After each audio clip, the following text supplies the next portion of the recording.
মৰমৰ ছাত্ৰ-ছাত্ৰীসকল, আজি আমি ক্লাছ 9 জেনাৰেল মেথমেটিক্সৰ 2.2 এক্সাৰচাইজৰ 1 নম্বৰ অংকটো সমাধান কৰিম।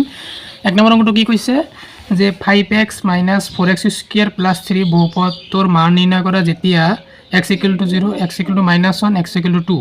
এটা মানে এই তিনিটা অংক মানে এই বহুপদৰে আমি অংকটো কৰিম। মানে x ৰ মান এবাৰ আমি 0 লম, x ৰ মান এবাৰ -1 লম, x ৰ মান এবাৰ 2 লম। তো 1 নম্বৰটো মই অলৰেডি লিখিছো যে x = 0 মানে x ৰ মান কত 0 আছে আমি বহাই দিম। তো p of x ৰ মান 0 = 5 * 0 - 4 * 0² + 3। এতিয়া শূন্যৰ লগত যিকোনো সংখ্যা পূৰ্ণ হলে শূন্য হয়। তো 5 × 0 = 0, এইটো শূন্যই হ'ব +3।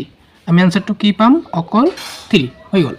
সিমিলারলি 2 নম্বৰটোৱে এবাৰ কি x ৰ মান -1, p of -1 = 5 * x ৰ মান কি দিলো -1 - 4 * x ৰ মান কি আছে -1, ওপৰত পাৱাৰ আছে স্কয়ার +3।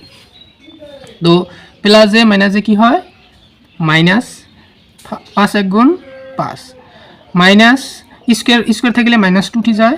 তো 4 × 1 = 4 + 3। এতিয়া -5 আৰু -4 প্লাস কৰিব লাগিব। -5 আৰু -4 প্লাস কৰিলে -9 + 3। 9 ৰ পৰা এতিয়া আমি কি কৰিম 3 বাদ দিম। 9 ৰ পৰা 3 বাদ দিলে কিমান থাকে? 9 ৰ পৰা 3 বাদ দিলে 6 -6। এতিয়া আছে কি 3 নম্বৰ অংকটো। 3 নম্বৰ অংকটো কি সেম, x ৰ মান এবাৰ 2 আছে বহাই দিও। p of 2 = 5 * 2 - 4 * 2² + 3। এতিয়া 5 × 2 = 10 -4 আছে আৰু এটা কথা 2 × 2 কি 4 + 3। এতিয়া এটা কাম কৰো +10 আৰু +3 যোগ কৰি দিও 13 - 4 × 16। এতিয়া 16 ৰ পৰা আমি 13 বাদ দিব লাগিব। 16 ৰ পৰা 13 বাদ দিলে 3, কিন্তু ডাঙৰটোৰ আগত মাইনাস আছে সেইকাৰণে -3। এইখিনি आंसर।